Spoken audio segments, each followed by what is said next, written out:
let's take a look at our top selections for the... Hello everybody, Dan Illman here, taking a special look at the Grade 1 Japanese Oaks this weekend at Tokyo. Let's take a look at this field. 18 three-year-old fillies getting set to contest the second jewel of the fillies Triple Crown at the demanding 1.5-mile distance on the turf. The distance, the key handicapping factor in this race. Can the race favorite, the immensely talented number 11 Sodashi, stretch her ability to the 1.5 miles? She's 5 for 5 in her career. She has set 2 course records. She set a course record in the first jewel of the Triple Crown, the 1,000 guineas, the Oka Show. Let's watch that race. She shows excellent tactical speed, sitting right in behind the leader, easing out into the stretch, and you see the gray traveling very smoothly. She gets to the front, and she holds off all challenges safely. Considering this was her first start of the year, she was really ready to go off the layoff, and considering her excellent tactical speed, where I think she can work out any kind of trip and adapt to any kind of pace scenario, that is a very good thing for Sodashi as she stretches out to 1.5 miles.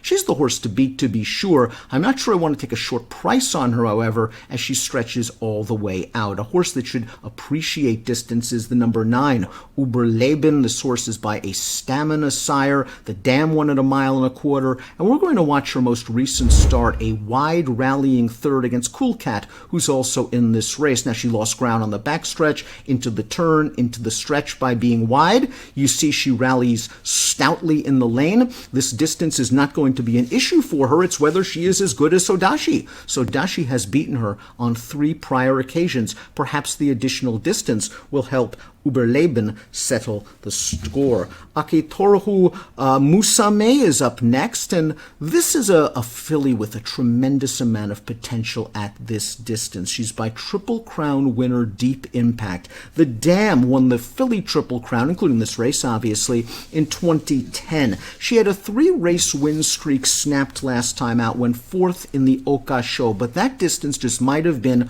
a little bit short for her. She is likely going to be rallying stoutly and really should appreciate this distance. She's taking a lot of play on the tote right now, and she might be sort of the wise guy alternative to the race favorite because you really don't have any issues with distance with this runner.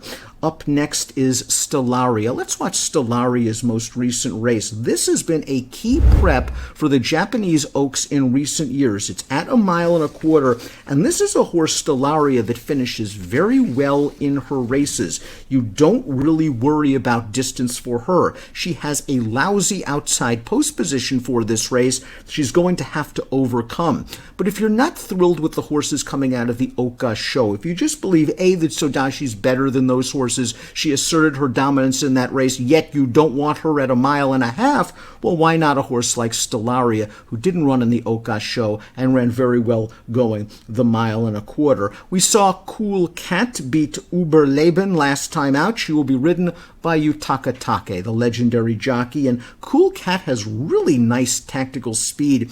I think you have to respect her chances in here simply because she can work out a good trip, and she's going to be a price. The number 1 is Kukuna, 6th in the Oka Show. The dam was 3rd in this race, so distance won't be an issue. I like inside post positions here going 1.5 miles. Kukuna should be able to at least save some valuable ground. Tagano Passion is taking a big step up in class. She has a ton of upside potential, very lightly raced, has shown talent. She's going to be a big price. This is going to be the class quiz. I'm going to go with a horse that I think is going to be on the drift on the tote because some folks are going to question her distance ability, and I'll question it as well. It's the 13, Fine Rouge. Now, Fine Rouge's sire won the Japanese Derby, a lot of stamina there, but this female family, a lot of sprint, a lot of mile influences. I'm very concerned about that. If you watch the Oka Show back, you're going to watch that Fine Rouge got a very good trip. The jockey wisely followed Sodashi, the horse to beat, turning into the stretch, and she finished with a little bit of interest. I'm curious as to see what happens if she gets a similar trip. The 1.5 miles is a huge, huge question mark, but I do think that Fine Rouge is also tactically inclined to adapt to any sort of pace scenario. She's going to be a good price on the board. I'm going to use her over Sodashi. It's going to be an exciting edition of the Japanese Oaks. Good luck.